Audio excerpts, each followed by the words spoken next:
my channel. In today's video, I'm going to be doing a Q&A. I'm going to be answering some questions that you guys sent in.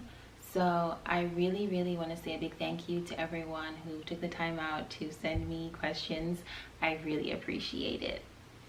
So the first question is, where do you see yourself at this time next year?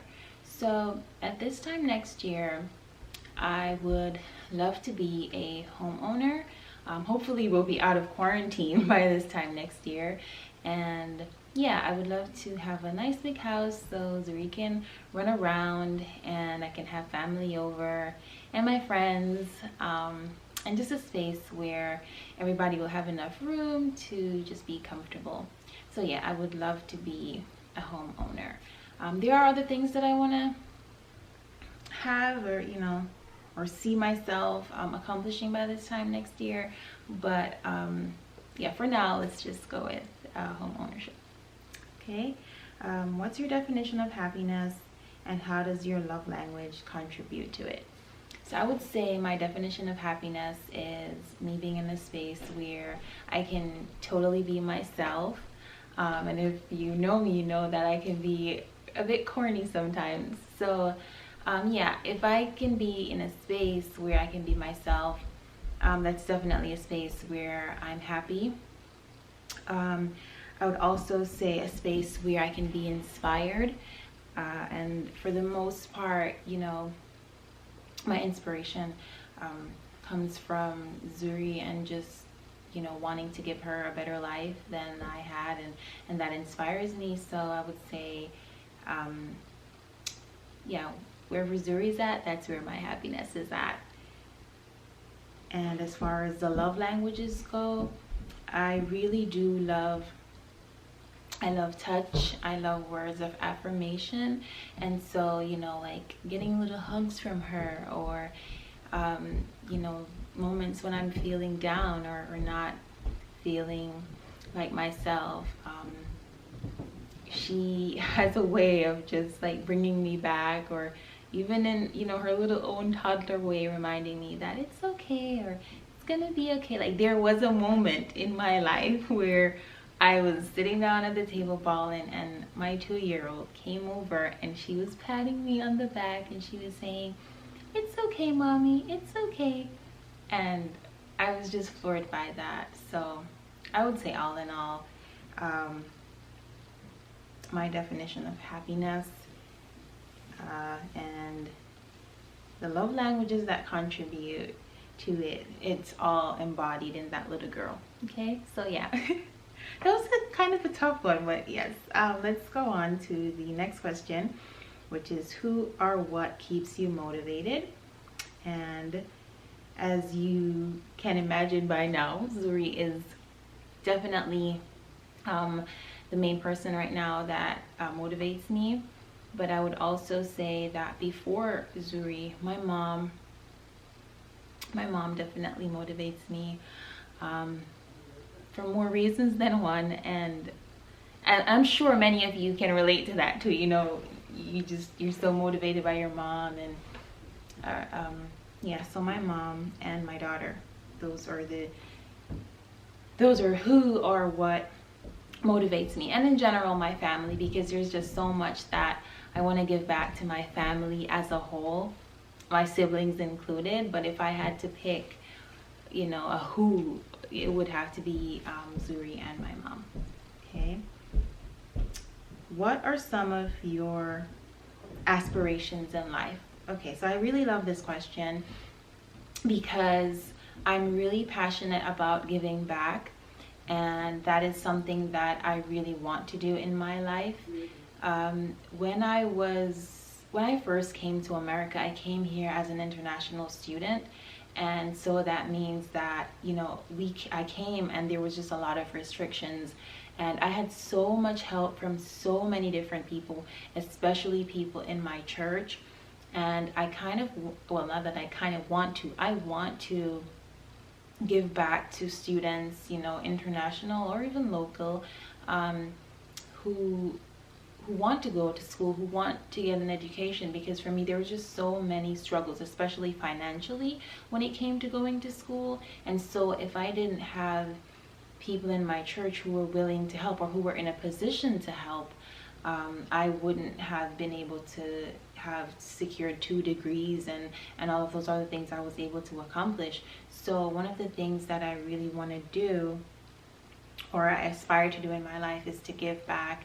And I definitely want to have some kind of philanthropic organization where I'm giving back to kids who, you know, for their educational purposes, like scholarships and, you know, materials for school, paying for like CXC subjects and all of those things. So those are some of my aspirations for right now. I do have a few things in the works, so I'm praying that it all comes to fruition and that I will in fact be able to give back to people, because that is something I'm so passionate about. So stay tuned for that, okay? All right. Okay, so the next question is, how do you balance being a mom and work? How do you balance mommy life, working full-time, and blogging? Okay, so how do I balance it? I'm actually not doing a very good job right now. This is something that I am definitely struggling with, and it's something that I am working on constantly. So initially, after having my daughter, when I went back to work, one of the things that really helped me was creating like a schedule for myself, like a timetable. So I would have, you know, like wake up in the morning, for example, wake up in the morning at 6, you know, devotion or something, exercise. And then I'd try to like blot out, you know, like once I get home, time periods where I'd spend with Zuri. So on the phone, like I would have the time down, like, you know, there's this thing where you can set the time where your phone like shuts down. So like you're just, I don't know, I tried to do that to just like have time where I'm just focused on her. And then once she's down for the night, then I would try to write my blog posts and, you know, do whatever else I need to do as far as picking out a picture to post or, you know, different things like that. But I have not been as consistent as I would have liked, and that I think that is reflected in my social media and the amount of times I've posted. So for me, it's just a work in progress. But one of the things that did help me initially was like making a list or making a schedule of time, you know, allocating time for each thing. Do you take personal days solely for yourself, and if yes, how often? So the answer is no, and the answer is not often enough. Well, she did say if it was yes, but no, I don't usually take personal days for myself. I have been trying to go to a spa for the last 2 years, okay, and it has not happened yet. So I would really love a personal day where I can just go to the spa, get my massage, get my facial, and just relax. But, you know, it's fine. It's coming. It's coming. I think it's really important to set aside that time. So it's something that I'm working towards, and I know it's coming for sure. Okay, so the next question is, what does your day-to-day routine look like? Okay, so right now my day-to-day routine looks like waking up, and first thing, because Zuri's not always up when I first wake up, so when I wake up, if I'm not making her breakfast, or if her dad is not making her breakfast, the first thing I'm doing is jumping on, of course after you wash face and all of these things, work. So we always have a meeting. That's how I start my day. So a meeting with my colleagues at work, and then just throughout the day answering calls, helping students as best as I can with their different concerns and issues that they may have, sending emails, that kind of thing. So usually it starts with usually my day starts with work stuff.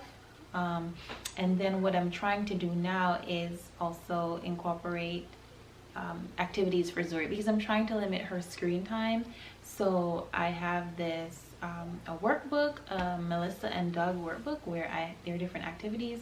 So we work on those things. We're also trying to do a lot more outdoor time and activities. So we're buying her a ton of stuff. Like we just got her a pool, we just got her a bubble machine. So right now it's work, Zuri, and then just however else the day plays out. It's kind of not as structured as it was prior to being quarantined. But if we're talking about before quarantine, we'd get up at 6.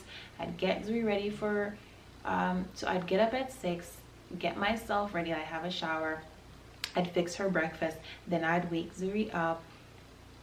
I'd already have her clothes picked out from the day before, so you know, get her dressed, have her breakfast, brush her teeth, and then we would just rush out the door to catch the 7. What time was my bus? 7:25. No, I don't remember. But anyways, we catch the 7 o'clock bus. I drop her off at daycare. Then I would go to work because my job was like 5 minutes away from her daycare. And then I would go to work and then pick her up, and then we'd go home together. So that was my normal day back then. But now it's kind of just like all over the place. If you could go back in time, what is something you would have done differently? Okay, so I love this question only because I feel like if I could have done anything differently, I would have chosen to go to art school. So I really love art, visual art at that, and it was my dream to go to Edna Manley University back in Jamaica to pursue my visual arts. And I didn't do that because in high school I did the sciences, and I convinced myself that I was gonna be a nurse and because I did the sciences, and I am not a nurse. And I'm still so passionate about art, and I just feel like if I could go back, I would have done my art. You know, yeah. Pursue your passions, people. Okay? Okay.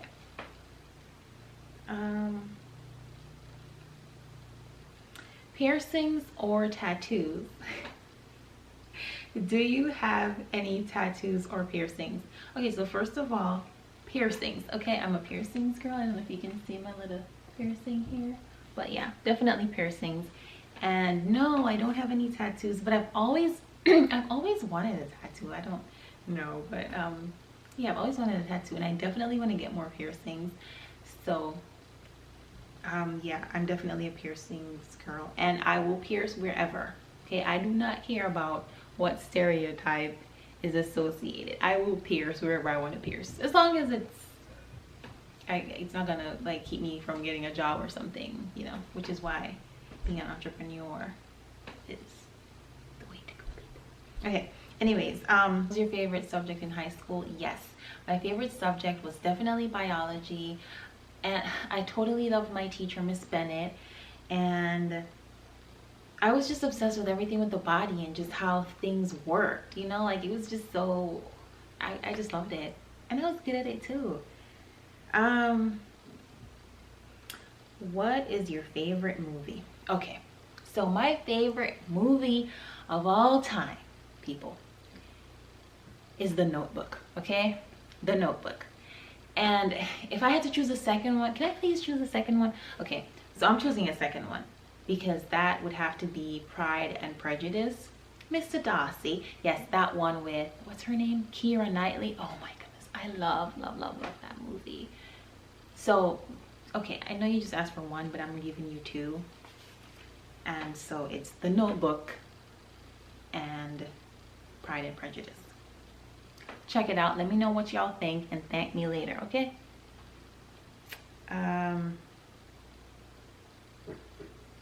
One place you've always wanted to go to.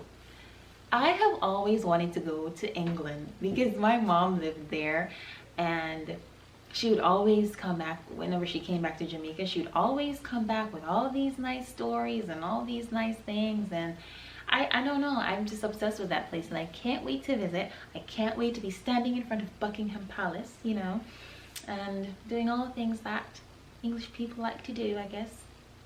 You see, I'm trying there to mimic their accent, and yeah, that's one of the things that I absolutely want to do. Like when I go there, I'm totally gonna talk like this and see if they'll think that I'm from there. How do you guys think they'll think so? I reckon they will. Okay, anyways, yeah, but aside from wanting to talk like that or wanting to get my British accent on, you know, I really want to visit Europe. So yeah, if I had to choose a place to go, that would be where I would go. But a place to go after this quarantine, it would have to be home. I want to just go home right quick, get some good food, some appearance, some peoples, and then we can go to England and all these things. But thank you guys so much for the questions. There weren't that many, but I really appreciate you guys sending in the questions, and I will see you guys in the next video. Peace.